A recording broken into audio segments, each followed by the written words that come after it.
Today we are making caramel-filled chocolate because I finally overcame my fear of making caramel sauce. You will need 160 gram sugar, 80 milliliters heavy cream, 70 gram butter, chocolate of your choice, and some kind of mold.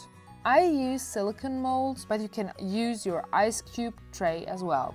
First of all, you'll need to melt your sugar, but please don't make the same mistake I did and use a lighter colored pen so that you can see the color of the caramel sauce you're making. Once the sugar is melted, turn the stove off and add the butter. Stir this until it is almost completely incorporated. Mind you, this might take some time. If you have the feeling that it starts to cool off too much, you can turn on the stove in the lowest setting. I didn't go for that, I just added the heavy cream into it and turned the stove on medium heat. Now you got to stir it until the caramel chunk melts completely. If you want to make a darker caramel sauce, be careful not to burn it though, you can cook this a bit longer. When I was happy with the color I had, I transferred the sauce into a jar to cool it off. While the sauce was cooling off, I melted my chocolate and filled my molds. As the chocolate I was using was just rests and became kind of weird in texture, I didn't just pour it in and let the excess drip off.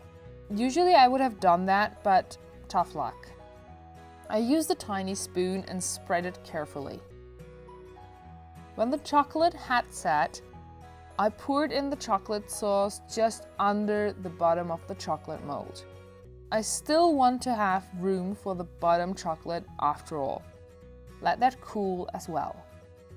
Here's an alternative.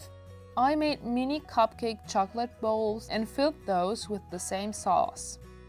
As that alone would be just way too heavy, I added a blackberry into each of them. The kind of sour berry counters the sweetness of the caramel and works pretty great together. I sealed the berry with a tad more caramel. When the caramel was set totally, you can add the bottom of your chocolates. Well, as I've said before, my kind of old chocolate failed me here completely, and I just went with it. When you have fresh, and I mean chocolate that hasn't been melted for a dozen times, you just pour it on and scrape off the excess with a flat tool. Mine here is not ideal, so sorry for that. But I'm glad that it is just the bottom. Let that set too, and you have a caramel-filled chocolate that might be mistaken for store-bought.